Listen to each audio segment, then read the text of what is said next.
Pak Ustadz ya. Pak Ustadz apa kabar hari ini Pak Ustadz? Alhamdulillah sehat walafiat. Sehat ya Pak Suara Ustadz saya ya. jelas ini Bang? Sehat, jelas Pak Ustadz. Jelas Pak Ustadz, insya Allah jelas Pak Ustadz. Jadi hari ini kita akan ngebahas tentang judulnya kalau di poster itu Who is your idol? Artinya apa tuh, Matt? Who is your idol, Matt? Who? Siapa? Is Adalah. Your. Kamu. Your. Kamu. Idol. Indonesian. Apa? Indonesian. Oh, idol Indonesian Idol maksudnya. Tiara Andini ya. Andini dong. Ya, jadi kita akan ngebahas tentang who is your idol, yang artinya ini adalah siapa sih idola kita gitu. Harusnya siapa sih idola kita. Nanti sebelum saya tanya ke Pak Ustadz, saya pengen nanya ke Ramet dulu nih. Ramet ini soalnya idolanya Ariel ya, Met ya. Lu sangat mengidolakan sekali Noah ya, Met ya. Met? Ya. Iya. Lu ditanya malah iya doang. Oke. Nih baru diinin. Gimana? Kan tema kita kan who is your idol. Kalau misalnya aku lihat di storymu gitu di Instagram, kayaknya kamu mengidolakan sekali ini kan Ariel Noah. Yeah. Apakah betul itu, Met? Betul. Idola dunia ya, Ariel Noah. Oh, idola dunia langsung karena kajian langsung di idola dunia ya. Emang ada idola apa? Idola akhirat juga ada. Idola akhirat ya Rasulullah dong, idola akhirat. Langsung. Nggak pencitraan nih jawab gitu. Enggak, benar. Kan suri tauladan gitu. Iya. Masya Allah, Rahmat. Enggak, sebelum kita ngebahas tentang idola kita, ya itu Rasulullah ya, idola kita semua. Kalau kamu kenapa tuh, Matt, mengidolakan Ariel Noah, Matt? Aku mengidolakan Ariel Noah karena lirik-liriknya mewakili aja sih, mewakili perasaan lirik-liriknya. Ya kan? Begitu juga mengidolakan Rasul karena mewakili umat kan gitu loh. Jadi yang mewakili itu yang biasanya aku suka gitu. Kalau lagunya Noah yang paling disuka apa, Matt? Lagu Noah yang paling aku suka Sendiri Lagi. Coba dong, nyanyi dikit dong. Boleh dong. Nih, kayak di tema nih jadinya nih. Enggak. Boleh ya peserta. Sini mah boleh dong. Enggak apa-apa dong. Dikit dong nyanyi. Kan kayaknya kalau di story itu gimana gitu, kayaknya mirip banget kayak Boyen. Kenapa Boyen dong? Ya, jadi lagu Sendiri Lagi ya, langsung rap. Iya, dikit aja, refnya. Mengapa, oh mengapa kau tinggalkan diriku, tak tahu. Udah cukup, Matt. Udah, makasih ya. Kan nggak siap habisnya, belum cek sound, belum apa kan. Kayaknya siap juga, ya segitu doang sih kualitasnya. Makanya Aduh. langsung halus. Tapi kan harusnya tuh yang menjadi idola kita adalah Rasulullah, walaupun kita juga boleh mengidolakan orang kalau kita melihat kebaikannya gitu. Kalau Rahmat kan mungkin dari musiknya bagus gitu, menginspirasi. Sebenarnya Pak Ustadz, bolehkah kita mengidolakan juga orang lain gitu selain Rasulullah, Pak Ustadz? Boleh nanti sekaligus dibuka juga nih sama Pak Ustadz. Silakan Pak Ustadz. Baik. Bismillahirrahmanirrahim. Assalamualaikum warahmatullahi wabarakatuh. Waalaikumsalam. Alhamdulillah ala ni'ami salatu wassalamu ala rasul alhamdulillahilladzi amarana bittiba'i rasul wa nahana 'anil muharramat wa rafa'al mujahidin fi sabilihi darajat wa wa'ada bi anwa'i bisharat. Asyhadu an la ilaha illallah wa la syarika lah wa asyhadu anna Muhammadan 'abduhu wa rasuluhu la nabiyya ba'da. Allahumma shalli wa sallim wa barik ala sayyidina Muhammad wa ala ali sayyidina Muhammad. Ini suara saya jelas ini Bang Ibzi, Bang Rahmat? Jelas kok, Ustaz. Saya waktu pertama kali nonton Bang Rahmat di TV gitu di Suci. Apa? Mantep banget. Waduh, udah 7 tahun yang lalu. Antum keduanya sama Bang Rigen. Kedua. Rigen ya? Bang Rigen yang pertama, saya yang kedua. Kedua. Iya, biasanya yang kedua biasanya lebih terkenal. Enggak Kalau juga ini kok sih. enggak ya? Kalau ini kok enggak? Enggak kayaknya Rigen dah. Kayaknya Rigen yang lebih ini dah. Dulu sempat Sebelum rame. Rigen sebenarnya Bang Rahmat yang naik Iya, dua. dulu sempat rame Pak Ustadz. Sekarang udah Rigen lebih terkenal ya, Met. Kita di rumah Iya. aja ya. Jauh ketinggalan, menyalipnya jauh. Jauh dia nyalip. Dia sempat wah, Ini itu kajian tiba-tiba sekarang udah wah, roasting dulu.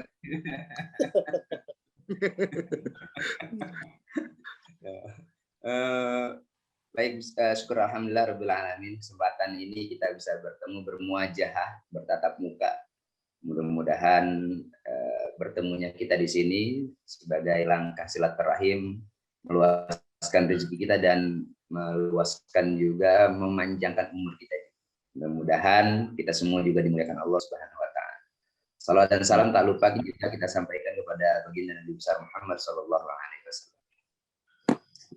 Tadi Bang Rahmat di awal udah nyanyi bagus tuh lagunya. Lebih bagus lagi kayaknya saya lagunya pendem yang aja tuh bagus. bakat. Saya juga punya lagu juga, lagu Bang Rahmat. Gimana Apaan tuh? lagu apaan tuh? Rahmat tuh Desi. itu bio saya di TikTok itu Ramet Kudasi. Bang Ramet, para kedasi. Mohon maaf ya, canda dulu. Enggak Baik. apa-apa Pak Ustadz. Idola kita bicara idola. Tadi ada idola di dunia. Tapi sesungguhnya Nabi Muhammad SAW juga idola kita di dunia dan juga di akhirat. Sebenarnya tidak salah kita mengidolakan orang-orang yang kita pilih. Ya kita idola dengan artis boleh sebenarnya. Idola dengan orang-orang yang hebat, orang-orang sukses boleh. Sampai terkadang kita beli bukunya untuk mengenali seseorang. Ya, beli buku tentang biografi seorang tokoh untuk kita tiru kebaikannya, itu boleh. Tapi pasti muaranya beberapa tokoh terkenal itu muaranya juga akan kepada Rasulullah SAW. Misalnya ada satu buku tuh apa tuh dulu tuh ya? Yang itu ya Pak Ustadz, Michael Hart, 100 orang ya, berpengaruh di dunia ya Pak Ustadz ya. Ya, Michael Hart ya. Itu nomor urutan pertama adalah Muhammad SAW. Padahal di bawahnya orang-orang hebat yang biasa kita baca dari sejarah. Tapi dia taruh nomor pertama itu Muhammad SAW. Kenapa? Karena dalam bukunya dituliskan bahwa Muhammad SAW adalah orang yang sangat hebat. Dia bisa menguasai Eropa dan sebagian Asia ya, dalam kurun waktu yang sangat singkat. Bayangkan itu. Menguasai Persia yang ada di Asia, kemudian menguasai Roma yang ada di Eropa, itu dalam waktu yang sangat singkat dia bisa kuasai. Nah, bayangin itu. Jadi sehingga bukan hanya itu, bagaimana perangai Rasulullah SAW juga menjadi gambaran yang perlu dicontoh dalam hidup. Ketika dia ungkapkan bagaimana Muhammad SAW dengan kawan, dengan lawan, dengan siapapun, yang diutamakan adalah akhlakul karimah. Akhlaknya yang diajarkan oleh Rasulullah SAW. Itu yang terpenting. Nah, saya mau cerita dulu nih. Ada satu surah dalam Al-Quran. Surahnya begini. A'udzubillahi minasyaitonirrajim. Laqad kana lakum fi Rasulillahi uswatun hasanah. Kita sering banget dengar ayat itu. Bahkan kita hafal biasanya. Rata-rata hafal ada orang. Sampai kita tahu artinya. Laqad kana lakum fi Rasulillahi uswatun hasanah. Telah ada pada diri Rasulullah untuk kalian apa? Nah, yang perlu dicontoh adalah suri keteladanan, uswatun hasanah. Suri keteladanan yang bisa kita ambil dari Rasulullah SAW. Ayat ini turun, sebenarnya ayat ini adalah ayat perang. Bayangin tuh, ayat ini sebenarnya ayat perang. Kenapa? Ayat ini turun waktu itu ketika sedang perang Khandaq. Perang Khandaq itu dalam sejarah disebut juga dengan perang Ahzab. Maka dalam Al-Quran namanya surah Al-Ahzab. Dan ayat ini ditulis dalam surah Al-Ahzab ayat 21. Apa itu Ahzab? Ahzab itu jamak, bentuk jamak dari kata mufrad. Mufradnya tuh hizbun.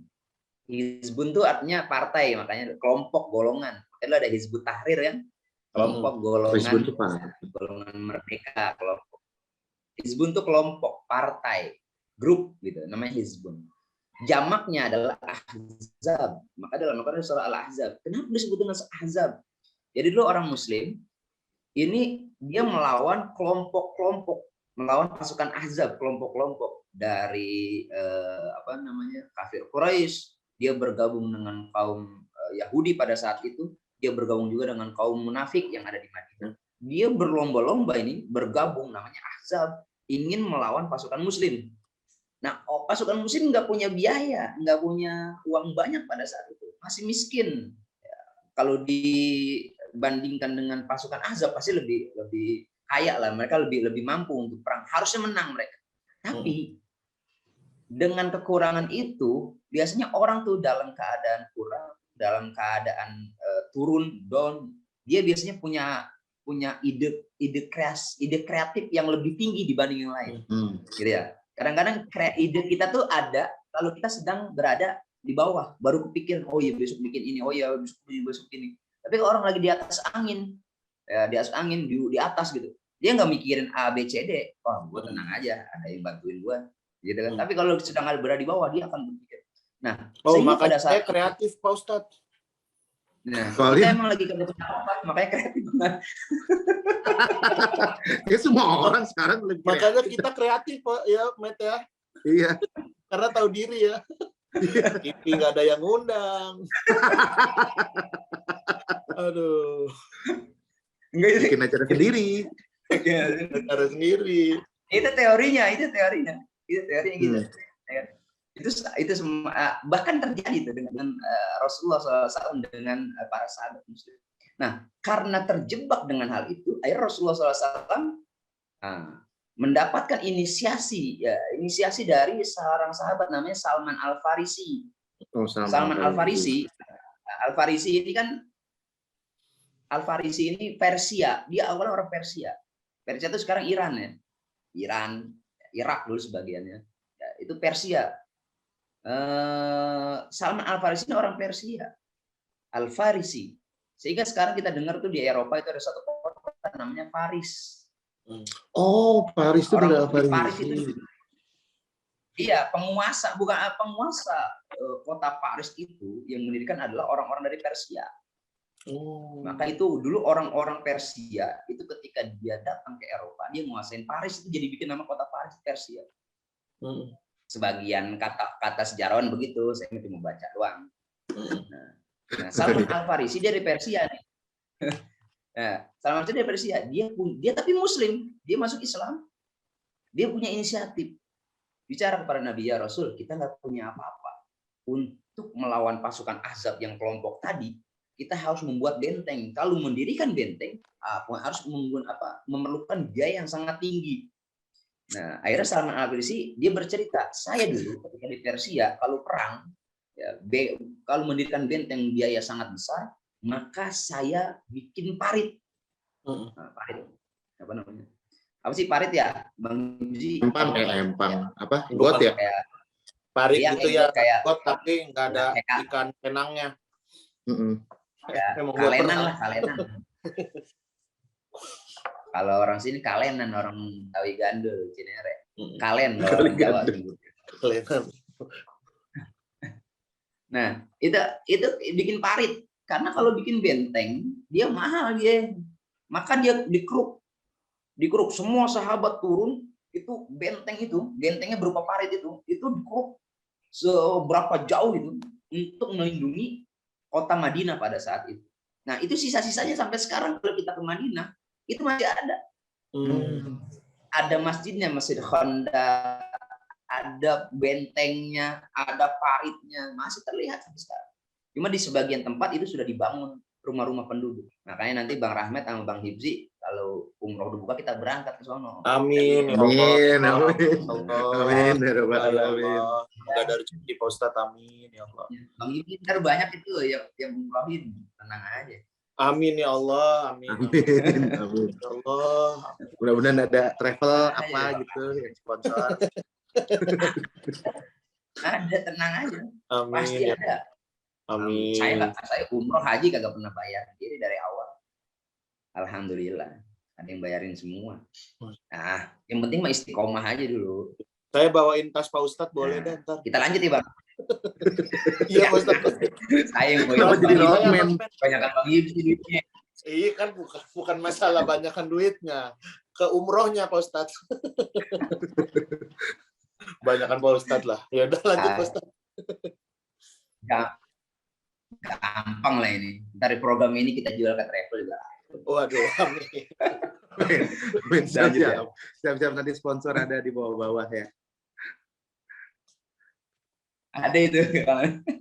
Kita lanjut. Nah, ketika menggali parit itu yang menggali parit bukan hanya para sahabat. Akan tetapi Rasulullah SAW ikut menggali parit tersebut. Rasul ikut gali parit tersebut. Bayangin. Beliau Rasul. Beliau pemimpin kota Madinah pada saat itu. Ya, beliau pemimpin pasukan perang. Tapi beliau angkat skop untuk gali parit itu. Ada nggak sekarang pemimpin begitu? Kalau ada kamera doang Pak Ustadz. Iya. Aduh. Tunjukin doang. Nah, ini gini. Ada kamera ya. Kalau ada Iya. kamera masuk gorong-gorong. Masuk. Nah. Aduh. Aduh, bagus itu. kalau dikit langsung melesetin. Oh, maksudnya gorong-gorong bukan gorong-gorong itu dia bilang. Gorong-gorong itu. Gorong-gorong. Lawan rezim terus. Enggak gorong-gorong itu, gorong-gorong di Paris, bukan di sini. Oh. Negara Paris. Di Paris ya. Iya. Di Paris kan gorong-gorongnya Indonesia. bagus. Kalau di sini gorong-gorongnya lumayan lah, mampet mulu. Iya. Iya, di sini isinya kaleng sarden semua. Kalau di sana kan udah bagus. Jadi berani pemimpin juga masuk gorong-gorong. Enggak bau. Lawan terus, lu lawan terus, Met. Enggak bagus. Yang nonton kita ada Intel loh. Aduh. Pantesan kemarin di depan rumah ada tukang pempek kagak enak rasanya ya. Intel. Itu Intel. Bukan. Bukan. Enak Emang aja. baru mulai usaha. Emang Kan? baru mulai usaha ya. Dia nggak tahu resepnya sih. Iya. Belajar saya kalau bikin pempek. Tiba-tiba belajar sama saya. Teman-teman yang gabung di Zoom langsung ditutup tuh videonya. Pas kita ngomong gini. Kalau disergap kalian kena juga Iya, yang nonton, mukanya. jangan kabur. Tidak Oke, dong. kita lanjut ya. Heeh. Kita lanjut. Nah, bayangin seorang pemimpin dia terjun. Nah, itu jarang terjadi. Nah, ketika itu terjadi, kemudian apa? Turunlah surah Al-Ahzab ayat 21 ini. Laqad kana lakum fi Rasulillahi uswatun hasanah. Telah ada bagi kalian, untuk kalian, suri teladan yang baik dari Rasulullah. Jadi kita mencontoh Rasulullah. Nah, ayat ini adalah ayat perang aslinya. Kenapa? Karena dia turun pada saat perang. Tapi untuk memahaminya jangan begini. Ini kan ayatnya ayat perang. Berarti kalau nyontoh Rasul cuma pas lagi perang doang. Jangan Kalau kayak ada gitu. perang kagak usah nyontoh Rasul, gitu. Jangan berpikir begitu. Ya, kalau berpikir begitu, itu akhirnya kita nanti memaknai ayat Al-Quran secara sempit. Iya. Gimana memaknainya? Nah, memaknainya gunakan satu kaidah. Ada satu kaidah untuk memahami satu ayat. Kaidahnya begini. Al-ibratu bi'umumil lafzi la bi khususis sabab. Mengambil ibrah dari satu ayat menggunakan bi umumil lafzi, lafaz umum, la bi khususis sabab, bukan karena sebab turunnya. Jadi memahami ayat tadi, lafaz umumnya adalah mengikuti Rasulullah SAW secara utuh apapun. La bi khususis sabab, jangan melihat sebab turunnya. Jadi artinya mencontoh Rasul bukan hanya pada saat perang doang. Kita mencontoh Rasul, suri teladan Rasulullah dari semua aspek. Bukan cuma pada saat perang. Bagaimana tidurnya Nabi. Nabi kalau tidur miringnya ke kanan. Nabi kalau tidur miringnya ke kanan. Nah, ke kiri boleh nggak? ya namanya orang tidur kan kagak nyadar Bang ya, Bang Ahmad. Iya, makanya. Gitu, kadang-kadang kita ke kiri, tapi kita mau posisinya ke kanan, kadang-kadang pegel juga. Lah, Ya. 4 jam ke kanan terus Bang Idi, keberatan. Kenapa mikirin? Iya. Nggak Betul. kerasa juga kan Ustadz itu mah. Atau mungkin pas di kanannya banyak ini Ustadz, banyak paku. Jadi ya ke kiri gitu. Emang Ya, tidurnya. tapi sunnahnya ya ke Ya kanan. lanjut yuk. itu kan baru itu baru tidurnya, belum cara berwuduknya, belum cara istinjanya, ya, membersihkan kotoran, cara pipisnya aja Rasul ajarin kepada kita, sampai Iya, cara bersin pun dalam Iya. Rasul mengajarkan kita untuk menutup dengan tangan kita ya, ketika Segala bersin. aspek kehidupan ya Banyak, Pak Ustadz ya, Bang. udah diajarkan Rasul ya Pak Semua, Ustadz ya. sampai minum itu memang afdolnya duduk misalnya gitu. Gitu, Tapi ya. dalam matan hadis lain dikatakan Nabi itu qaiman wa qaidan. Nabi itu minum, makan, kadang diri, kadang duduk. Oh. Waduh. Iya. Oh. Nabi Tergantung dalam hadis situasi sahih, hadis mungkin ya. sahih. Makanya ada hadis yang mengatakan sa'atan wa sa'atan. Nabi itu kayak hidupnya kayak kita. Ikut kondisional aja. Iya. Nggak kaku jadi ya. Iya, itu kadang-kadang orang dia memahami satu hadis nih, hadis itu aja, dia nggak tahu ada hadis lain. Sehingga kita kadang-kadang dalam kondisi tertentu, hajatan nih, kita lagi nikahan temen, ya temanya apa, garden party misalnya, kagak ada kursi kan, suruh duduk paling dekor kita di atas rumput, kan kagak enak. Dia malah dikasih di kursi pengantin. Hei. Pikir mau makan, Diusir di mana? pengantinnya diusir. Mau makan, awas. Salam-salaman sebelah sana, salam-salaman. Kenapa pengantinnya diusir? Nah ini kita belajar juga nih ya, ini buat teman-teman nih yang sekarang ikut di Zoom ini nih. Jadi kita memaknai satu matan hadis, jangan cuma satu, bahwa sesungguhnya ada matan hadis yang lain yang bisa menjelaskan bagaimana cara bersikapnya Rasul. Memang Rasul mengatakan la yashrabanna ahadukum qa'iman. Hendaklah kalian ya jangan minum sambil berdiri. La yashrabanna. Nunnya taukid memang, itu penekanan, jangan minum sambil berdiri. Nah, tapi dalam hadis yang lain Nabi itu minum qa'iman wa qa'idan, kadang diri, kadang duduk. Pernah itu diri, hadisnya sahih ya Pak Ustadz ya? Sahih ya Pak Ustadz ya? Hadis sahih. Bahkan Nabi ketika minum zam-zam selama 3 kali tegukan ya, hadisnya. Nabi itu kalau minum air putih ya, kita kalau minum air putih ini saya contohin. Bismillahirrahmanirrahim minum. Alhamdulillah. Bismillahirrahmanirrahim minum. Alhamdulillah. Bismillahirrahmanirrahim minum. Alhamdulillah. Itu sunnahnya 3 kali. Kalau kita kan kagak. Golgok. Kadang dari kulkas tuh, yang dari kulkas langsung begini. Blok. Bangun Galon dari galon. Bangun tengah malam ya. Tapi kan itu situasional ya Ustadz. Maksudnya kalau lagi kering banget kan bisa aja. Betul. Ini kalau misalnya habis maraton sebenarnya kan langsung. hidup kita. Iya lah. Kalau kita lagi main apa olahraga udah haus banget minum. Ya lama keburu gol kita main bola ya golan buru.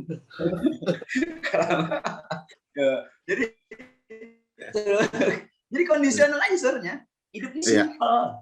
Nah karena kita memahami satu makna hadis itu kadang-kadang itu aja yang kita tahu itu aja patokannya. Sedangkan dia tidak membaca hadis-hadis yang lain. Begitu. Nah ini sebenarnya cara kita menghindari diri kita agar kita tidak merasa paling benar. Itu penyakit sekarang tuh. Banyak orang merasa paling benar, itu penyakit banget. Oh, lu mah beda, lu nggak kayak gua, lu berarti itu penyakit tuh, Bang. Nah, itu mulai di situ karena biasanya nih orang baru belajar udah langsung justifikasi orang lain bahwa saya yang benar, lu nggak ngikutin sunnah, karena apa-apa pakai sunnah, laundry sunnah. Sama ini juga Ustadz, saya mau tanya. Iya, gimana? Ini, jadi kan saya kan waktu itu pernah makrab gitu, tidurnya kan tengkurap gitu. Terus diomelin. Katanya tidur tengkurap itu tidurnya ahli neraka. Tiba-tiba dong Iya. saya ahli neraka dong di judge sama orang yang jarang sholat lagi. Gimana ya? Wah, yang ingetin jangan sholat. Iya. Dijudge sama orang yang jarang sholat lagi. Emang benar itu, Ustadz. Maksudnya emang sih kan harus ngikutin sunnah, ya kan? Ngadep ke kanan gitu. Kalau sebelah kanannya kosong kan. Ada Kalau sebelah kanannya ada orang kan kita ke kiri. Nah kalau tengkurap emang itu tidurnya ahli neraka. Ya, saya jelasin dulu ya. Hmm. Ya biar nggak parsial nih. Jadi ke kanan sunnah Rasul. Kalau kita mau tidur celentang ya ke atas, itu harus angkat kaki satu. Bukan kakinya diangkat, dilipat. Maaf, dilipat. Bukan diangkat. Dilipat gitu tuh. Oh, jadi kita lurus. Jadi gini lurus, satu gitu tuh kalau tidur. Kalau tidur celentang. Ya, sunnahnya. Baru tahu deh, Pak Ustadz. Sunnahnya. Kalau mau tidur lurus, satu diangkat kaki, entah kiri entah kanan. Ya sunnahnya itu. Nah, gimana tengkurap? Ada yang mengatakan memang tengkurap tidak dibolehkan tidur tengkurap. Rasul mengatakan tidak boleh. Kenapa? Itu dalam tempo waktu yang lama dia akan menutup itu sirkulasi darah, pernapasan itu dalam waktu yang lama. Ya kalau kita tengkurap-tengkuruban, angkob-angkoban orang gitu namanya. Angkob-angkoban. Orang kita kan dulu begitu orang dulu. Lu jangan tengkurap lu ntar malu mati. Ya, dulu zaman dulu begitu. Jangan tengkurap lu ntar malu mati. Ya itu dulu begitu tuh orang sini tuh. Benar, akhirnya kita takut tengkurap. Ternyata memang itu diajarkan oleh Rasulullah, tapi memahami jangan wah lu jadi apa ahli neraka enggak. Jangan memahaminya tekstual. Jangan memahaminya tekstual walaupun ada matan hadis yang mengatakan jangan memahami tekstual karena memahaminya harus lebih dalam. Kenapa demikian? Oh, ternyata dari sisi medis begini dan begini. Jangan langsung jadi kenapa dia? Jangan langsung ungkap wah ini ahli neraka enggak. Dia enggak tahu, yang tidak tahu itu harusnya diberitahu, bukan hakimin, bukan dihukumin langsung ayo ABC enggak ya inilah. Dan Bang Rahmat bilang lagi ini orang juga sembahyang. Iya, tapi dia bisa tahu itu kan, bisa tahu tentang itu gitu. Taunya yang serem-serem doang. Ya. Memahami gitu. Jadi memang kalau dilihat dari sisi medis itu nggak boleh tengkurap. Coba dah. Ngap Bang Hibzi datang tengkurap. Oh iya, saya ngap saya kalau iya dia menutup pernapasan kita, jantung apa paru-paru ini ketiban, paru-paru ketiban, dia nggak bagus pokoknya. Nah itu. Nah apalagi kalau tiduran kita nggak sadar dalam jangka waktu yang lama itu. Nah jadi memahaminya begitu, jangan tekstual. Ini kadang-kadang teman-teman banyak memahami satu hadis atau ayat Al-Quran tekstual. Kalau tekstual dia kaku nantinya. Nah, padahal untuk memahami satu buah ayat, satu buah hadis itu butuh ilmu yang sangat banyak ya Pak Ustadz ya, dan tiap orang juga interpretasinya beda-beda ya Pak Ustadz ya, ada pendapat ini, dan kadang-kadang kita nggak mau baca semuanya tuh, udah tahu satu doang udah menghakimi orang aja ya Pak Ustadz ya. Nah itu. Jadi kayak misalnya kita satu ayat saja bisa kita mentadaburi satu ayat dalam Al-Quran, itu kita nggak cukup membaca satu literasi buku. Nah, iya, satu literasi tafsir, satu kitab tafsir nggak bisa. Untuk memahami lebih detail, itu kita harus memahami ulumul Quran, ilmu-ilmu tentang Al-Quran. Bagaimana tafsirnya? Ayat ini makkiyah atau madaniyah? Satu. Dia muhkam atau mutasyabih? Bingung kan? Saya ngomong apa? Nah. Bingung banget. Langsung bingung. Lihat tafsirnya. Ramet tuh anak UIN, Met. Nanti itu Bang Rahmat anak UIN. Iya, tapi ada tingkat udah DO. Udah DO. Fakultas apa kan? Usuluddin. Wih, Usuluddin itu. Ngeri ya. Tafsir hadis ya? Hah? Tafsir hadis ya? Bukan, akidah filsafat. Ngeri itu. Akidah filsafat. Wih, mantap. Usuluddin kan la usula waladina. Apa Pak Ustadz?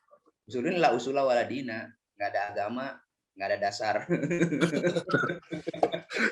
itu kata fakultas lain. Kata fakultas lain. Nggak, itu teman-teman dulu begitu kalau bercanda. Saya kan gedungnya di samping Usuluddin, saya dulu syariah. Oh, syariah. Saya syariah dulu, fakultas syariah dan hukum samping. Kalau teman-teman di mana Anda fakultasnya? Usuluddin. Wih, la usula waladina itu. Iya, nggak ada dasar agama. Saya juga gitu. Saya juga gitu. Masuk mana lu, Met? Filsafat Islam. Wah, mau jadi wali lu? Ya Allah. Langsung jadi wali dong. Pak Ustadz, ini saya potong dulu dikit ini sambil kita ngobrol-ngobrol lanjut lagi nanti. Kalau teman-teman juga udah mulai pengen nanya, boleh pertanyaannya ditaruh di chat ya. Nanti akan kita bacakan bentar lagi lah ya, sekitar 20 menitan lagi nanti kita bacakan, nanti akan dijawab juga sama Pak Ustadz ya. Pak Ustadz, sebelum kita lanjut ke Pak Ustadz nih, saya pengen nanya ke Rahmat juga, nanti lanjut ke Pak Ustadz gitu. Kan Rahmat ini bisa dibilang juga udah jadi idola lah sekarang ya Pak Ustadz ya. Idola apa? Iya, idola. Ya banyak lah yang suka sama Rahmat, karya-karyamu, bukunya ada, YouTube-nya banyak. YouTube-nya banyak, maksudnya YouTube-nya viewernya banyak, terus stand up-nya juga bagus-bagus gitu kan. Nah, pasti Rahmat juga kan sebagai idola ini kan nggak mau gitu kan orang tuh mencontoh hal yang buruk-buruk gitu dari kamu gitu. Kalau kamu selama sekarang udah jadi stand up comedy ini, apa sih yang dilakukan untuk memberikan manfaat gitu? Karena kan orang-orang pasti banyak mencontoh yang baik juga kan dari kamu gitu, Matt. Apa yang udah dilakuin, Matt? Palingan cuman ini sih kayak ngelakuin hal sendiri gitu. Kayak misalnya ngerakit sendiri, kayak ngerakit perabot. Bukan yang, soalnya aku tuh bukan yang ini, bukan yang bisa ria dengan senang gitu. Kan banyak tuh yang kayak selebgram yang ngasih duit ke pengemis terus direkam. Kalau aku nggak bisa kayak begitu, kayak ngerasanya, aduh ini ntar orang pikirannya gimana ya, ini ya. Makanya yang aku tunjukin yang baik-baik tuh kayak ngerakit lemari, terus kalau misalnya keluar rumah AC-nya matiin, tapi secara nggak langsung gitu. Oke, kita keluar dulu, matiin dulu nih kipasnya, kita mau keluar untuk menghemat listrik gitu-gitu. Secara tersirat aja, nggak langsung menohok tiba-tiba ngajarin gitu. Kita ini harus meneladani suri tahu, nggak kayak gitu. Jadi maksudnya nggak langsung ceramah depan gitu, secara tersirat aja yang kelihatannya gimana. Misalnya ngajak makan ade, kayak itu kan sebenarnya ngasih tahu kalau kita harus sayang sama ade kan. Lebih ke tersirat aja kalau aku tuh, Bang Hip. Nah, makanya juga aku selalu menghindari, kayak misalnya aku kan ngerokok ya, tapi aku bukannya mau pencitraan ya, maksudnya di depan kamera nggak mau ngerokok, bukan mau itu, karena itu adalah penyesalan aku, jadi aku nggak mau ngasih penyesalan aku ke orang-orang kalau itu tuh hal yang lumrah gitu. Ngerokok itu hal yang lumrah gitu. Apalagi kebanyakan kan followerku kan anak-anak SMA ya, dan takutnya mereka malah ngikutin gitu. Itu sih lebih ke tersirat sih aku ngasih taunya, Bang Hip.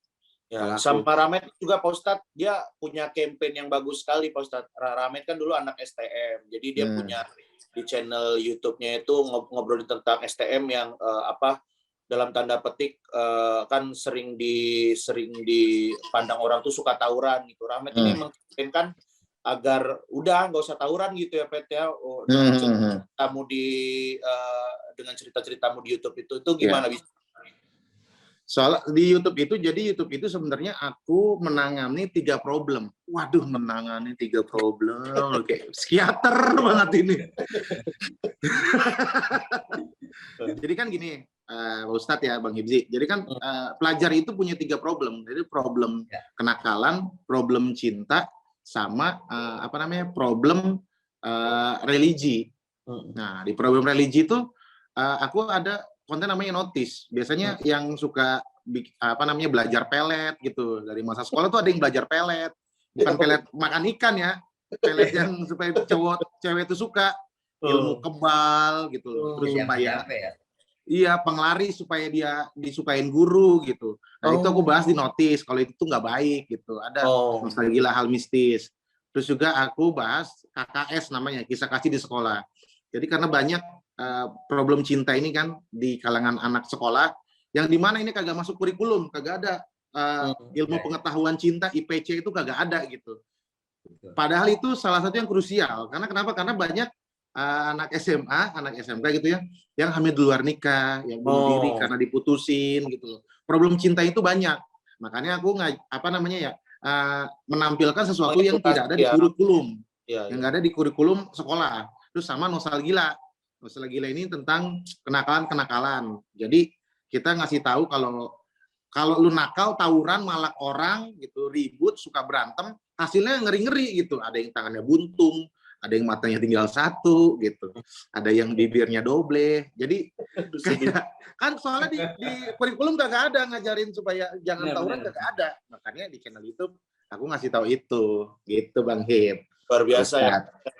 Memang kayaknya kalau misalnya teman-teman juga ya kayak influencer juga mungkin ada yang nonton ini, kayaknya kita juga harus membawa sesuatu gitu ya ke masyarakat gitu. Apa nih nilai baik yang pengen kita sampaikan ke masyarakat gitu. Jangan sampai justru hal-hal yang tidak baik yang kita kasih contoh gitu ke masyarakat ya Pak Ustadz. Menurut Pak Ustadz gimana tuh Pak Ustadz?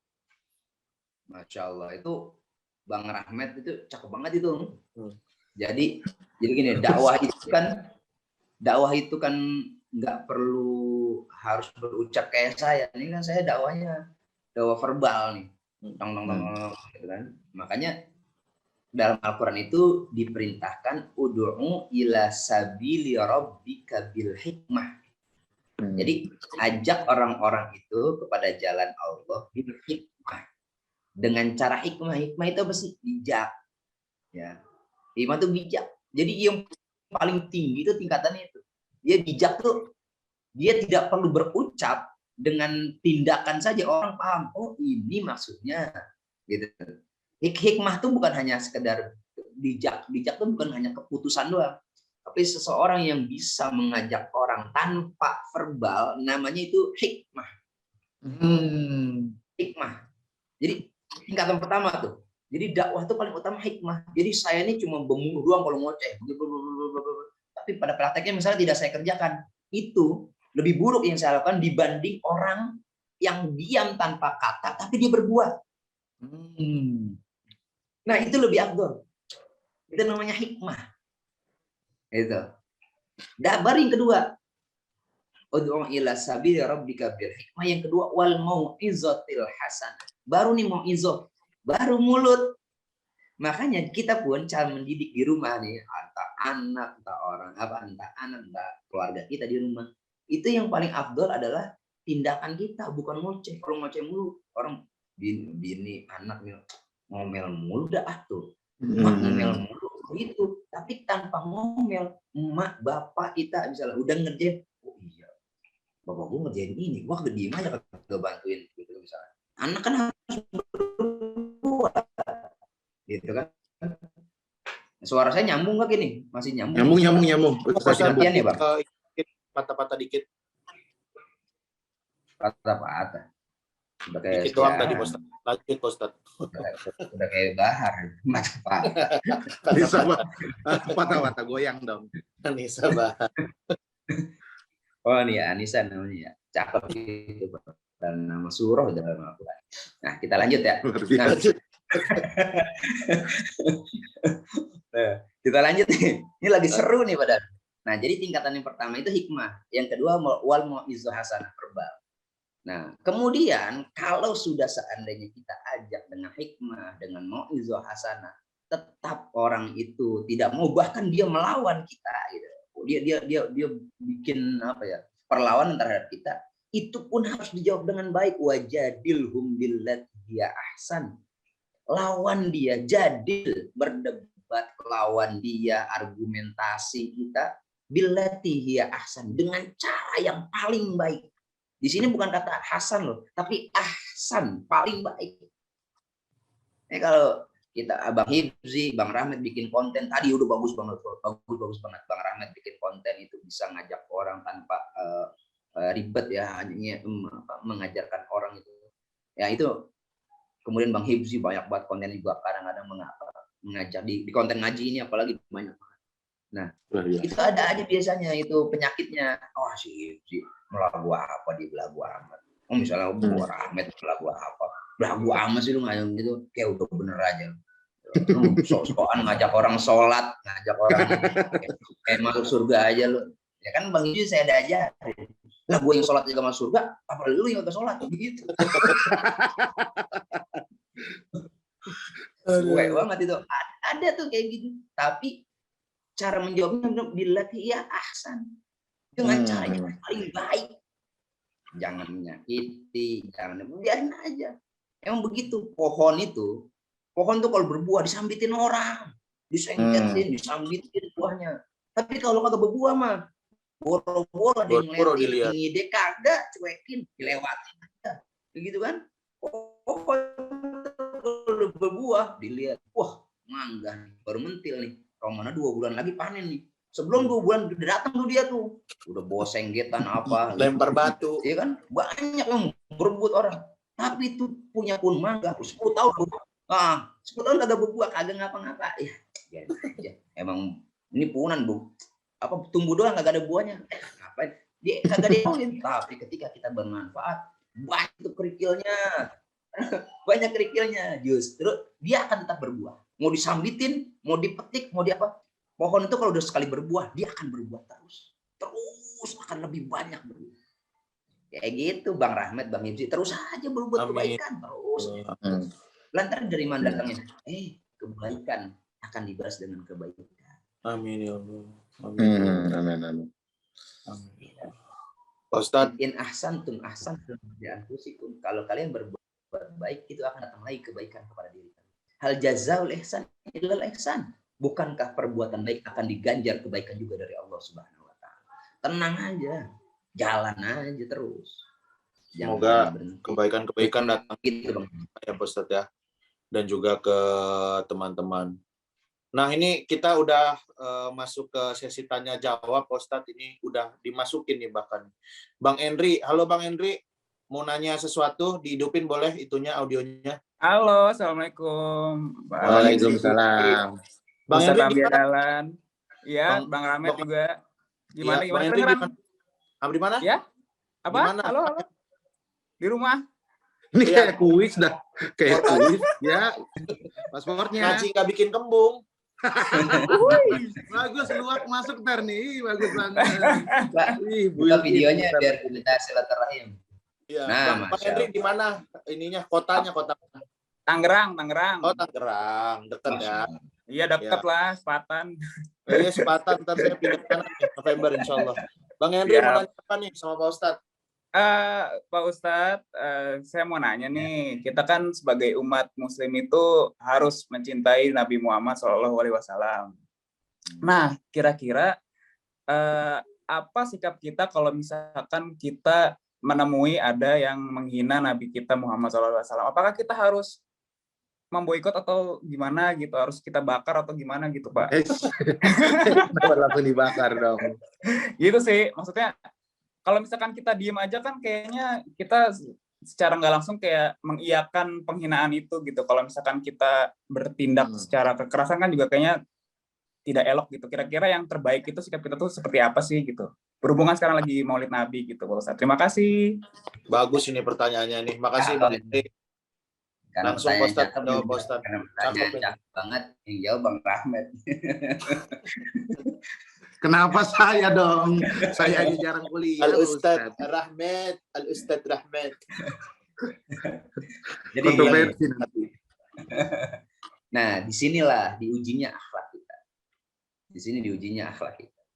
Kenapa wa ma arsalnaka illa kafatan linnas basyira wa nadhira walakinna aktsara nasi la ya'lamun. Allah mengatakan wa ma arsalnaka ya Muhammad, tidaklah aku telah mengutusmu, arsalnaka illa kafatan linnas, kecuali kepada seluruh umat manusia, basyira wa nadhira. Fungsinya dua, Nabi itu diutus fungsinya dua. Basyir, pemberi berita gembira, wa nadhira, pemberi peringatan. Walakinna aktsara nasi la ya'lamun, akan tetapi ya aksaran, lebih banyak manusia la ya'lamun, itu nggak tahu. Jadi Nabi itu diutus ke dunia, dia memberi berita gembira dan memberikan peringatan. Nah, masalahnya adalah kepada siapa? Aksaron nas, begitu banyak manusia. Jadi Nabi diutus itu untuk semua manusia, bukan cuma orang Muslim. Nah, itu kata kuncinya dulu tuh dalam ayat ini. Nah, kemudian karena Nabi diutus seluruh manusia, di sana tidak membedakan agama apapun, suku apapun, dia harus mengkondisikan bagaimana dia memahami satu kaum, satu komunitas. Makanya disebut dalam hal ini ada fikih dakwah namanya dakwah bil hal. Dakwah tuh lihat kondisinya. Saya kasih contoh. Nih. Ketika Nabi Muhammad, ini makanya nanti jawabannya ini Bang Yanti, tergantung bagaimana kondisinya. Oke? Jawabannya. Saya kasih gambaran dulu. Dulu Nabi, ketika Nabi di Taif itu satu tempat ya, di Saudi, ya, dia agak ke utara dari Mekah. Itu banyak pegunungan, daerahnya dingin, gunungnya tinggi-tinggi. Ya, kita kalau dari gunung ke gunung tuh naik cable car. Itu saya udah bilang Bang Imsi, kalau kita umroh kita ke sono saya ajak. Amin ya Allah, amin. Amin ya Allah. Ini sama teman ngaji juga Ini Bang Bang Imsi Imsi juga, Bang semuanya. Rahmat. Bareng-bareng kita ya. Amin, amin ya Allah. Iya. Itu semua teman-teman yang lagi di Zoom. Kita berangkat ke sono. Itu daerah dingin kayak puncak, tapi nggak ada pohon, semua batu. Jadi kabel car itu dari gunung ke gunung, di bawah itu jalanan melingkar. Wah, kita enak banget. Bayangin, ketika Nabi datang ke Taif, orang Taif diajak oleh Nabi, tapi nggak mau mereka. Dia hina Nabi Muhammad SAW. Turun ini, malaikat Jibril turun nawan kepada Rasulullah SAW. Ya Muhammad SAW. Ini orang Taif menghina kamu. Bahkan Nabi dilemparin batu, Nabi dilemparin kotoran. Apakah bisa orang di Taif ini saya tutup dengan gunung-gunung yang ada di Taif? Di Taif itu gunung banyak. Ditutup, ditimbun oleh gunung-gunung. Apa kata Nabi Muhammad? Jangan. Kenapa? Fa innahum la ya'lamun. Mereka nggak tahu saya siapa. Jangan, kata Nabi. Jangan. Dia menghina saya, dia melempari saya dengan batu, dengan kotoran. Jangan. Mereka tidak tahu siapa saya. Tapi ketahuilah bahwa nanti dari anak keturunan dan cucu-cucu mereka, yakinlah mereka akan menuju jalan Allah, masuk Islam. Akhirnya orang Taif setelah beberapa saat kemudian hampir mayoritas mereka masuk ke dalam agama Islam. Jadi jawaban pertama adalah lihat kondisinya pada saat itu. Kondisinya adalah dalam medan dakwahnya Nabi. Nggak mungkin Nabi ngelawan. Satu. Yang kedua, dalam kasus lain, ya, Nabi dicemooh, Nabi dijelekkan, tapi Nabi tidak marah ketika objek yang dijelekin, objek yang diserang adalah pribadinya. Jadi kalau pribadinya yang diserang, Nabi nggak pernah marah. Nah, tapi kalau objek yang diserang adalah agamanya, Nabi angkat bendera tuh untuk melawan. Kenapa demikian? Ini berbeda nih. Nah, bagaimana kondisi kita? Kan saya bilang tadi kondisinya di Indonesia. Tadi kondisinya sedang dakwah. Kondisi Indonesia bagaimana? Di Indonesia, walaupun negara kita bukan negara Islam, hanya mengadopsi beberapa hukum dalam undang-undang positif ya. Dalam hukum positif itu mengadopsi hukum Islam. Ya. Maka kita juga harus mengikuti aturan hukum Indonesia. Bagaimana? Ya ketika ada nabi kita yang dihina, ada nggak orang Indonesia kadang-kadang itu ada yang terlalu cepat emosi. Wah, nabi kita gini. Iya, betul, kecintaan kita kepada Rasulullah SAW nggak mau dong kita nabi kita dihina, bener nggak? Betul. Nabi kita dihina nggak mau. Yang hina orang luar negeri. Apakah kita ketika kita berargumen dia dengar? Enggak.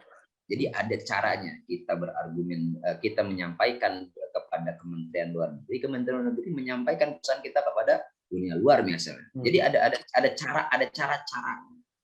Ya, di dalam hati ya kita kesal juga. Kayak beberapa saat lalu misalnya tahun lalu Perdana Menteri Prancis ya.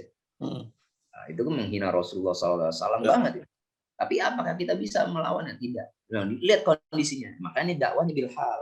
Bagaimana kita menyampaikan aspirasi kita? Ya, ada jalannya. Kita ikutin tracknya. Tapi dengan cara yang baik. Nah, itu tadi saya bilang dakwah itu wajadilhum billati hiya ahsan.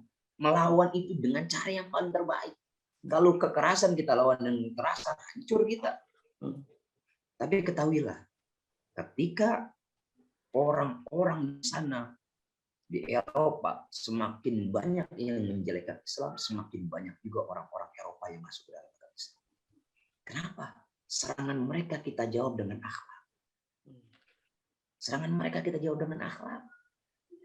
Ada beberapa bulan lalu saya ikut kajian kristologi dengan teman-teman para ulama dari FPI Pusat. Datanya Ya, saya kurang detil ya, mohon di koreksi kalau ada kesalahan. Datanya sekarang setiap tahun hampir ratusan gereja yang dijual dan dibeli orang Islam menjadikan masjid di Eropa. Kenapa? Dakwahnya. Kenapa bisa? Dakwahnya bilhal, kekerasan yang mereka timbulkan dari kekerasan verbal dilawan dengan akhlakul karimah. Mereka akhirnya memahami Islam. Oh, ternyata jelas dalam Al-Quran, idza jaa nasrullahi wal fath wa ra'aitan nas yadkhuluna fi dinillahi afwaja. Kalian wa ra'aitan nas, kalian akan melihat fi dinillahi afwaja. Mereka akan masuk ke dalam agama Allah ini berbondong-bondong. Lihat. Ini kan ayat ini kan surah An-Nasr ya. Idza jaa nasrullahi wal fath Waraitan nasa yadkhuluna fi dinillahi afwaja fasabbih bihamdi rabbika wastaghfir innahu kana tawwaba. Ayat ini adalah turun ketika sedang terjadi Fathu Makkah, penguasaan kota Makkah. Dari Madinah balik lagi ke Makkah setelah beberapa tahun. Nabi kan menguasai Makkah akhirnya. Tapi ketika penguasaan Makkah, Fathu Makkah, apakah terjadi pertumpahan darah? Enggak. Tidak terjadi pertumpahan darah. Sebelumnya ada perjanjian Hudaybiyah. Perjanjian Hudaybiyah, Nabi dikelabui oleh orang kafir Quraisy, tapi Nabi enggak marah. Dilawan dengan kebaikan. Nabi nggak boleh masuk tahun ini ke Mekah, nggak boleh melaksanakan haji, nggak boleh melaksanakan umroh. Oke, tahun depan kita datang lagi. Masuk Fathu Makkah, menguasai Makkah, menaklukkan Makkah. Apakah dengan peperangan, menumpahkan darah? Tidak. Dengan kebaikan. Sesuai ikutin perjanjian, ikutin perjanjian dengan kafir Quraisy pada saat itu dari perjanjian Hudaybiyah, masuk dengan baik-baik, menguasai Makkah. Orang Makkah akhirnya semua masuk ke dalam agama Islam. Afwaja berbondong-bondong. Itu seharusnya dakwah demikian. Jadi ketika Nabi kita dihina, boleh secara pribadi kita marah sebagai umatnya. Tapi ketika sudah keluar dari lisan ini, harus ikuti track-track aturan hukumnya. Jangan juga sampai kita akhirnya melanggar hukum. Kita juga akhirnya menghina orang lain, menghina agama lain, menghina orang. Nah, artinya percuma dong kita ya sama kayak orang itu juga ya, Pak Ustadz. Betul. Akhirnya samanya begini. Akhirnya nanti begini. Banyak orang yang merasa hidupnya sangat agamis, tapi justru menunjukkan bahwa dirinya tidak bertuhan. Itu. Kadang gitu, Ustadz. Soalnya orang kadang dia itu bukan ngebela Tuhan, kadang ngebela egonya sendiri gitu. Kalau mereka tuh kadang-kadang suka bertuhannya bukan sama Allah, sama egonya sendiri. Wih, ini sih jawaban saya. Pasti juga akan ada yang berbeda pendapat dengan saya. Iya. Banyak gitu. Apalagi besok nih masuk nih di posting di YouTube, misalnya dipotong-potong, pasti ada aja perbedaan. Enggak, Pak Ustadz. Insya Allah. Niatnya baik ya, Pak Ustadz. Sebenarnya apa ya? Literasi kita tuh sebenarnya budaya literasi kita tuh nggak luas orang-orang kita. Kadang-kadang parsial memahami sesuatu. Saklek ya Pak Ustadz ya. Udah tahu satu, udah itu aja gitu. Padahal kita harus membuka wawasan kita.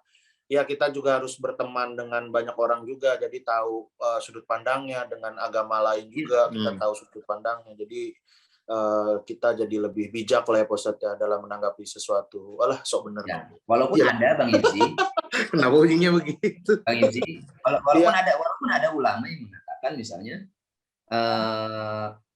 ya jika agamamu dihina, kamu diam saja, ganti pakaianmu dengan kain kafan misalnya. Itu sepakat saya. Tapi itu secara personal kita harus bergerak secara personal. Tapi kalau sudah masuk ke ranah hukum misalnya ke depannya, masya Allah ada saya Mesir ini. Ada Bang Arif. Assalamualaikum. Waalaikumsalam. Pak Ustadz, Bro Rahmat. Halo, Bang Arif. Ya. Bang Arif dari mana nih? Di mana? Saya dari Bogor, Bang Ifzi. Oh, di Bogor. Ya. Bang Arif pengen nanya sesuatu nih sama Pak Ustadz Ambia Dahlan, silakan. Ya, Assalamualaikum Bro Ifzi, Pak Ustadz. Saya izin bertanya. Tapi nanti mungkin Bro Rahmat nggak usah repot-repot ikutan jawab, nggak apa-apa ya? Enggak, saya nggak mau jawab juga. Tahu juga kayaknya jawabannya. Al Ustadz Rahmat ini masalah. Gini Pak Ustadz, Bismillah. Mau nanya, kalau umur kita segini kan biasanya kita udah ngerti nih kenapa harusnya kita cinta sama Rasulullah. Nah, yang saya mau tanya, gimana sih caranya menanamkan cinta Rasul ke anak-anak kita nih? Karena kalaupun diceritain kisah Rasul, kadang mereka bingung gitu, Pak Ustadz. Beda nih, beda sama kita ceritain cerita superhero gitu, yang bisa lihat wujudnya atau apa yang bisa mereka lakuin di film gitu. Kalau Rasul kan nggak ada gitu ya. Itu gimana, Pak Ustadz? Baiknya. Baik. Baik, bismillahirrahmanirrahim. Saya jawab sesuai kemampuan saya, karena kemampuan saya nggak bisa menjawab memuaskan Bang Arif bisa. Ya, siap. Sekarang begitu banyak metode cara kita mengajar anak kita. Termasuk saya punya anak 2, mau 3 malah sekarang. Nah, itu bagaimana mengajarkan mereka cinta Rasul, ya, banyak metode. Misalnya sekarang banyak salawat-salawat, banyak tontonan-tontonan yang mengisahkan Rasul. Karena memang setiap orang itu harus masuk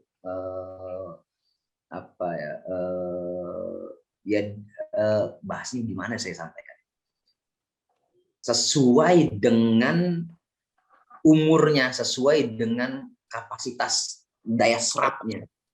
Ya, anak-anak kecil sekarang, anak-anak kecil misalnya, kita kasih tontonan yang untuk orang dewasa, dia susah untuk menangkap. Tapi sekarang banyak kartun-kartun, ya, kartun-kartun kisah tentang Nabi Muhammad SAW. Tapi di kartunnya itu tidak ada penggambaran tentang Rasul. Jadi Rasul itu digambarin, banyak ya, coba dibuka YouTube. Saya sampai setel tuh ke anak saya. Jadi Rasul itu digambarin dengan cahaya saja gitu, dengan cahaya. Itu bagaimana kisah Rasul ketika Rasul lahir, gimana.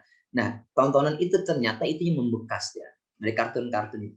Nah, makanya saya dengan anak-anak saya itu lebih lancar spelling English-nya. Karena setiap hari nontonnya kartun English. Akhirnya kalau ketika saya ngobrol sama dia, kok lancaran dia, padahal gue udah pesantren 6 tahun ngomong bahasa Inggris.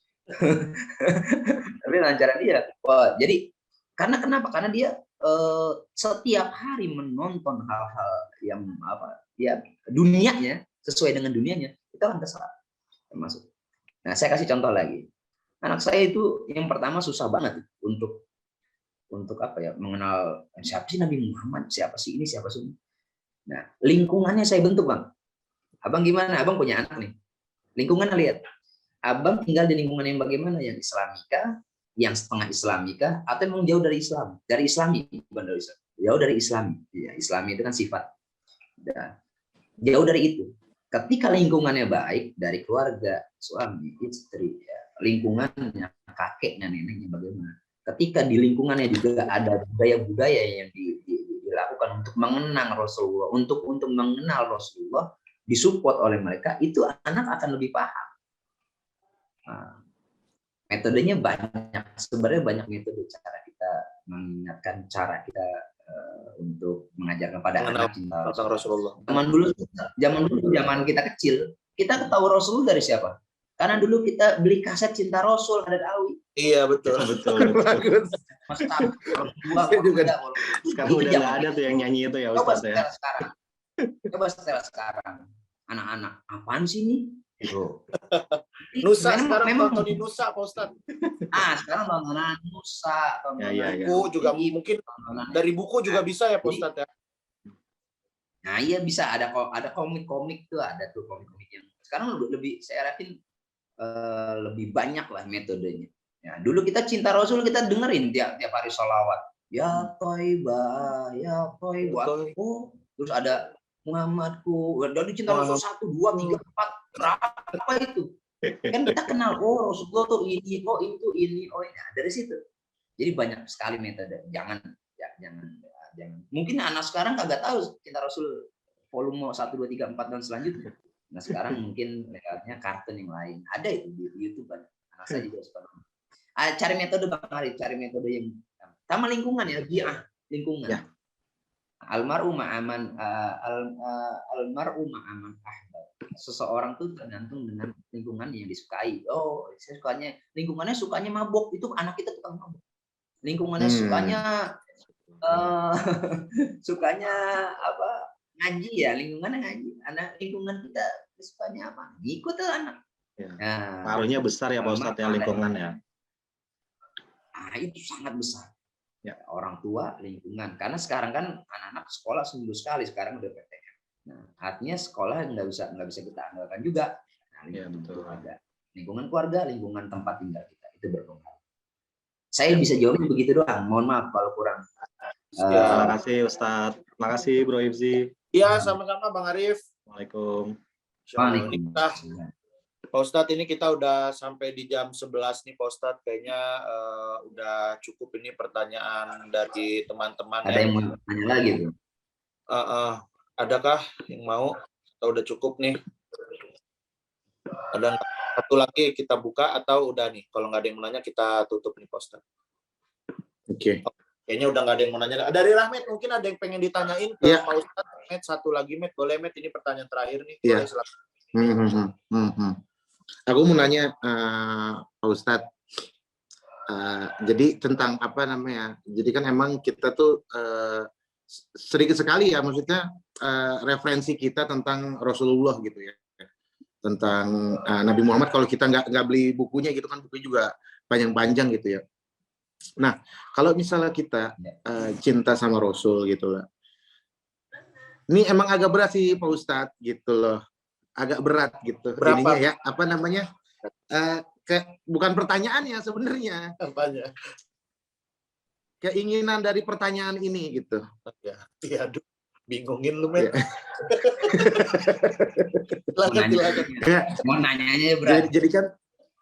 Jadi kan saya kan suka baca-baca tentang buku-buku riwayat Nabi Muhammad gitu ya, beberapa apa namanya tafsir-tafsir, terus juga kisah-kisah Nabi Muhammad yang luar biasa sekali. Nah, gimana caranya Pak Ustadz? Saya kan udah mengidolakan gitu, hitungannya umur 20 tuh sudah mengidolakan Rasul gitu ya. Ada keinginan untuk bertemu sama Rasul gitu. Karena mungkin sampai dari umur 20-an sampai nanti mungkin akhir hayat, ibaratnya kita kalau ngefans sama orang pengen ketemu gitu. Kayak saya pengen ketemu Ariel kan, saya bela-belain beli konser gitu. Ya walaupun lebih mudah nyari tiket konser Ariel daripada tiket untuk masuk surga bareng Rasul gitu.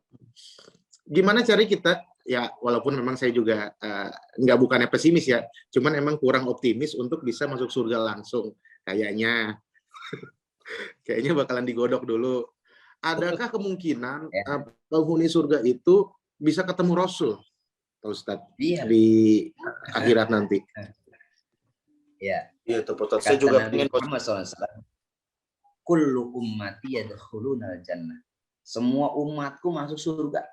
Amin. Kullu ummati yadkhuluna jannah. Semua umatku masuk surga. Illa man aba, kecuali ada yang ogah. Siapa yang ogah? Siapa Bang yang ogah, Bang? Siapa ya?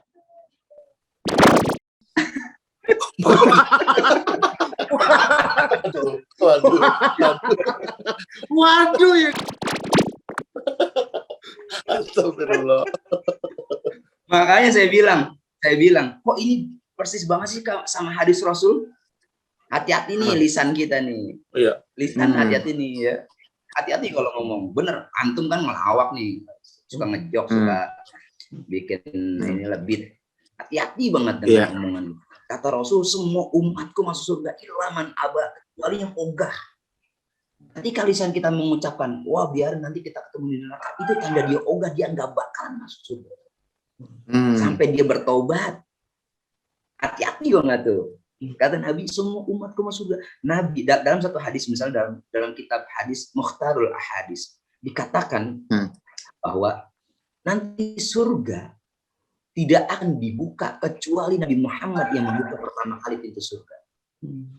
Dan yang ada di belakangnya adalah umatnya semua yang disiapkan oleh Rasulullah SAW masuk dalam surga. Umat Nabi belakangan, umat Nabi Muhammad dulu yang masuk surga. Tuh. Jadi Bang Rahmat nggak usah bingung, saya masuk surga, dijamin masuk surga. Tergantung pertanyaannya, mau apa kagak. Sebab ada orang yang nggak mau masuk surga. Kalau saya tuh Pak Ustadz ya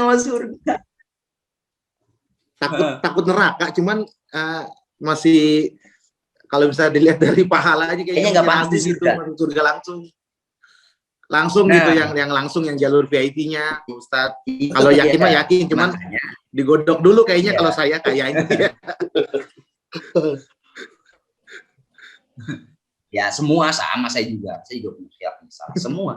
Nah kan gini, dalam surah An-Naba itu waqul la yatakallamuna illa man adzina lahur rahman wa qala shawaba. Jadi nanti itu kita ketika di akhirat la yatakallamuna illa man adzina lahur rahman wa qala shawaba. Jadi kita akan berbicara sesuai dengan fakta apa yang terjadi yang pernah kita lakukan di dunia. Terus kita dibariskan gitu. Nanti kita akan dicek gitu oleh para malaikat. Timbangan kita apakah lebih besar kebaikannya atau lebih besar keburukannya, dan nanti kita akan masuk surga atau neraka. Ya tapi kalau kita banyak kesalahannya, kita masuk neraka dulu. Digesah dulu, dicuci dulu, bersih semua masuk surga. Nah, itu sudah pasti. Ibaratnya nih kita minjem gelas nih sama tetangga nih, kita minjem gelas sama tetangga. Gue minjem gelas lu dong, ya. Kita pakai nih buat kopi. Kita kalau punya otak, punya pikiran, kita balikin ini gelas, kan kita cuci dulu. Bener nggak? Ya kita cuci dulu. Masa kita balikin aja belum gitu. Artinya kalau kita punya pikiran, kita punya pikiran pengen masuk surga, kan kita punya ya pengen masuk surga, ya nyuci dulu, enak aja kagak dicuci, kan cuci dulu, baru kita mantesin diri kita buat masuk surga, kan begitu. Artinya ampas dosanya ya. Aja. Jadi, iya. Nah surga itu seluas langit dan bumi, Bang. Jadi nggak usah takut. Begitu banyak umat Nabi Muhammad sudah Allah siapkan tempatnya di surga. Ya. Gimana caranya? Itu dalam surah Ali Imran itu. Allah Subhanahu wa taala berfirman kepada kita itu. Kita disuruh wasari'u ila magfiratin min rabbikum wa jannatin 'arduha as-samawati wal ardh. Dan bersegeralah kalian kepada ampunan Allah. Artinya kita disuruh beristighfar agar kita mendapatkan ampunan Allah. Ya. Untuk masuk apa? Wasari'u ila magfiratin min rabbikum wa jannah, agar kita masuk surga, wa jannah, bersegera juga mencari jannahnya. Ingat tuh, bersegera mencari jannahnya. Kita bersegera pengen surganya. Jangan berkata, "Weh, kita ketemu nanti di neraka." Jangan itu, ilaman aba itu. Hati-hati itu. Walaupun itu jok, hati-hati itu. Nah, kita disuruh jannah, wa jannatin 'arduhas samawati wal ardh. Yang luasnya surga itu seluas langit dan bumi, begitu luas. Siapa yang menghuni? Ya kita. Yakin itu dalam hati. Saya umatnya Nabi yang udah dijanjikan masuk surga. Kita bukan termasuk orang-orang yang aba, yang nggak mau, yang tidak, bukan. Kita orang-orang yang pengen masuk surga. Yakin tuh. Nabi pun menunggu nanti di depan pintu surga. Nabi yang akan membuka pintu surga buat umatnya. Masya Allah. Tenang Bang Ahmed, Bang Hibzi. Kita bertemu nanti di depan pintu surga. Amin. Tinggal masuknya ntar di surga belakang, kita nggak tahu. Di kafling mana kagak tahu ya Ustaz. WA ntar Ustaz ya, ntar WA. Iya. Mungkin pada zaman itu udah nggak main WA, teknologinya lebih tinggi lagi. Ya. Atau pakai AW kalau bukan WA. Aduh, semoga kita semua bertemu ya Pak Ustadz ya, nanti Pak Ustadz ya di surga Allah Subhanahu wa taala bertemu Rasul. Anak inda zanni abdi. Ini dalam hadis qudsi. Aku bagaimana prasangka hamba? Kalau kita berprasangka Allah yakinkan saya ya Allah, saya masuk surga. Prasangka hambanya, saya yakin Allah bisa memasukkan ke dalam surga. Yakinkan itu. Prasangka hamba seorang hamba bahwa Allah kita yakin bahwa Allah bisa memasukkan ke dalam surga. Yakin itu. Akhirnya apa? Berdampak pada aktivitas perbuatan kita. Itu kan orang baik terus. Kita akan baik terus. Kenapa? Karena kita berprasangka terus Allah tuh dengan hal-hal positif. Kita akan berbuat positif terus saja. Sama lingkungan. Yang lingkungan Bang Hibzi dengan Bang Rahmat kan udah bagus semua. Amin. Bagus semua. Amin. Lingkungan itu mempengaruhi kita. Walaupun kita sama-sama misalnya teman-teman di komunitas, misalnya di komunitas anak-anak stand up, nggak apa-apa. Tapi bagaimana caranya kita bisa mewarnai, bukan kita diwarnai. Kan Bang Hibzi kan sekarang alhamdulillah sudah mulai bisa mewarnai teman-teman. Luar biasa memang. Ya Pak Ustadz, saya terbelajar aja. Bang Rahmat bisa monitor. Ya enggak, artinya minimal sebulan sekali kan kita ketemu begini kan bisa buat ngecas diri kita. Ntar setelah ini kita gabung lagi, guyonan lagi, bercanda lagi sama temen, ya nggak apa-apa. Bisa kita buat ngecas lagi. Iya, Ngecas betul. lagi. Ntar Amit juga berarti mau lagi ya, Met, diajakin Met. Ayo, aku mah. Ya, Santai. nanti kita bikin yang ini Pak Ustadz, yang ketemu langsungnya. Ntar kita bikin di studio. Ketemu langsung tuh, Pak Ustadz, seru. Ya, atau kita kemarin juga ada yang nawarin buat di masjid ya Pak Ustadz ya. Atau kita cari masjid, atau seru juga di kafe juga seru tuh, biar beda tuh. Kafe mana, Kemarin itu ngopi kan. Kafe oke sih. yang program kita sama Bang Rigen itu ternyata ada yang nonton itu ya. Dia dari ini orang kerjanya di tol, dia orang kayak inilah direksi tol itu, pengelola tol. Nah, kemudian ada juga dari Bamus Betawi itu, Badan Musyawarah Masyarakat Betawi itu di Senayan. Dia punya mesin itu di Fatal Senayan. Dekat kampus Mustopo. Dia bilang bikin kegiatan di sini aja kalau off air. Wah, boleh. Saya bilang, oke, teman-teman udah sini aja, aman pokoknya izinnya, kata dia gitu. Iya. Kita bikin ya nih teman-teman ngaji nih ya. Seru, bisa tatap muka. Ya, diajakin lagi Met. Oke, siap. Senayan kan lebih gampang. Ntar gue beliin kopi, Met. Kenapa ngejanjiinnya begitu? Ntar gue beliin kopi. Iya, cuma bisa janjiin itu, Met. Gak bisa janjiin apa-apa. Gak usah dijanjiin juga nggak apa-apa, Bang. Ini kan Iya. nge-charge. Maksudnya ilmu yang didapatkan lebih mahal dari segelas Ya kopi. udah. Berarti lu yang beliin kopi ya. Ya, jadi Ya udah, Pak bagus Ustadz. banget. Waktunya juga kita udah pengen zuhur nih ya, masih agak 45 menit lagi lah, tapi mungkin teman-teman juga ada keperluan yang lain juga nih. Pak Ustadz, mungkin kita akan tutup ngaji kali ini, ngaji via Zoom kali ini. Buat teman-teman juga yang menonton di YouTube nih juga kita akan tutup dengan berdoa, kita berdoa bareng-bareng. Dan juga Pak Ustadz, mohon doain juga nih Pak Ustadz, ini saya baru dengar kabar mertua dari Rispo pernah jadi bintang tamu juga di ngaji itu, meninggal dunia. Pak Ustadz, kita doain semoga aman badan dan semoga husnul khotimah. Kalau gitu boleh ditutup dengan berdoa, Pak Ustadz. Silakan, Pak Ustadz.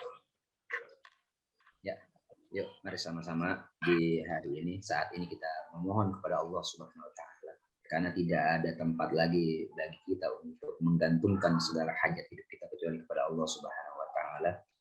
Dan mudah-mudahan segala hajat hidup kita, kehidupan kita di dunia, bahkan diri kita juga selalu dalam Allah Subhanahu wa taala. Semoga Allah mengampuni segala dosa-dosa kesalahan kita, dan semoga kita juga nanti bersama keluarga kita, bersama orang-orang yang kita cintai, dimasukkan ke dalam jannah. Amin ya rabbal alamin. Dengan niat itu mari sama-sama kita membaca Al-Quran suratul Fatihah. Mudah-mudahan Allah mengijabah segala doa-doa yang kita panjatkan. Al-Fatihah. A'udzubillahi minasyaitonir rajim. Bismillahirrahmanirrahim. Alhamdulillahirabbil alamin. Maliki yaumiddin. Iyyaka na'budu wa iyyaka nasta'in. Ihdinas siratal mustaqim. Siratal ladzina an'amta 'alaihim. Wa'fu 'anna ya karim.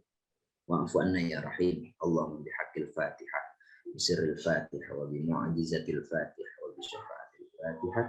Ya farijah, ya kasih Allah, ya man 'abdi yaghfir wa yarham. Allahumma lakal hamdu wa ilaikal mushtaka wa antal musta'an wa la hawla wa la quwwata illa billahil 'azim. Da'wahum fiha subhanakallahumma wa tahiyyatuhum fiha salam wa akhiru da'wahum alhamdulillahi rabbil alamin. Taqabbalallahu minna wa minkum taqabbal ya karim. Kita baca kafaratul majlis. Subhanakallahumma wa bihamdika asyhadu an la ilaha illa anta astaghfiruka wa atubu ilaik. Mohon maaf atas kekurangan kesalahan. Mohon maaf Bang Rahmat kalau saya ada salah-salah. Ya. Teman-teman yang di Zoom ya, mohon maaf. Wallahul muwaffiq ila aqwamit thoriq. Wassalamualaikum warahmatullahi wabarakatuh. Waalaikumsalam warahmatullahi wabarakatuh. Waalaikumsalam. Banyak ya Rahmat ini. Ya, thank you Bang Ibdi. Ustadz Amdia, thank you. Ya. Sama Bang.